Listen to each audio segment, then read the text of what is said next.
Video பார்க்குற எல்லாருக்குமே வணக்கம். நார்த்தங்காய் வச்சு இன்றைக்கி ஒரு பச்சடி செய்து பார்க்கலாம். இது ஒரு வகையான ஊறுகாய் தான். எலுமிச்சம் பழத்தை விட கொஞ்சம் பெரிய சைஸில் 3 நார்த்தங்காய் எடுத்திருக்கேன். ஒரு சின்ன எலுமிச்சம்பழம் அளவு புளி எடுத்து ஊற வச்சு நல்லா கெட்டியாக கரைச்சி எடுத்துக்கணும். 4-5 டீஸ்பூன் அளவுக்கு நல்லெண்ணெய், 1/2 டீஸ்பூன் கடுகு, 1/4 டீஸ்பூன் வெந்தயம், 2 மிளகாய் வத்தல்,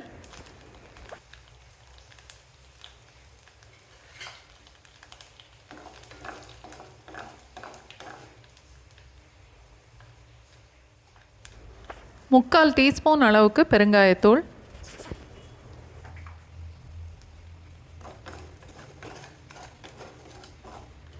நார்த்தங்காவை நல்லா பொடிசாக வெட்டி எடுத்துக்கணும். அதோட ஜூஸை வேஸ்ட் பண்ண வேண்டாம். எல்லாத்தையும் இந்த எண்ணெயில் சேர்த்துடணும்.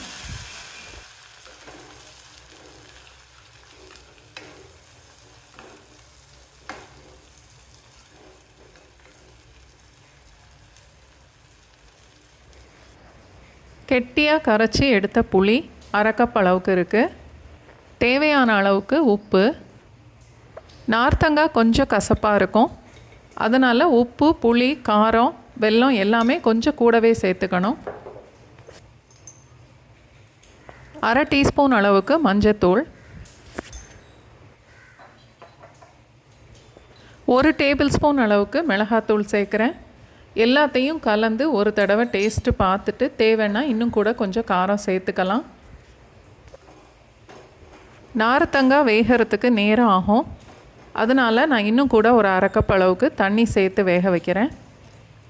நார்த்தங்காவை நல்லா பொடியாக வெட்டிட்டு அந்த தண்ணியோடவே சேர்த்து குக்கரில் ஒரு விசில் வச்சுட்டு இந்த பச்சடி செய்தால் சீக்கிரமே ரெடி ஆயிரும். நான் இன்னும் 1/2 டேபிள் ஸ்பூன் அளவுக்கு மிளகாத்தூளும் ஒரு 1/2 டீஸ்பூன் அளவுக்கு உப்பும் சேர்க்குறேன். 4 இல்லை 5 டேபிள் ஸ்பூன் அளவுக்கு வெல்லம்,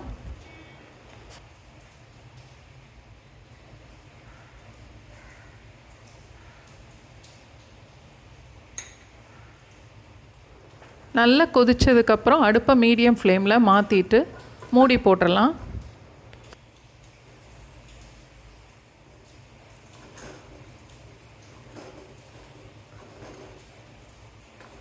நார்த்தங்காய் நல்லா வெந்து இந்த பச்சடி நல்லா கெட்டியாக வர்றதுக்கு 15 நிமிஷத்துக்கும் கூட ஆகும்.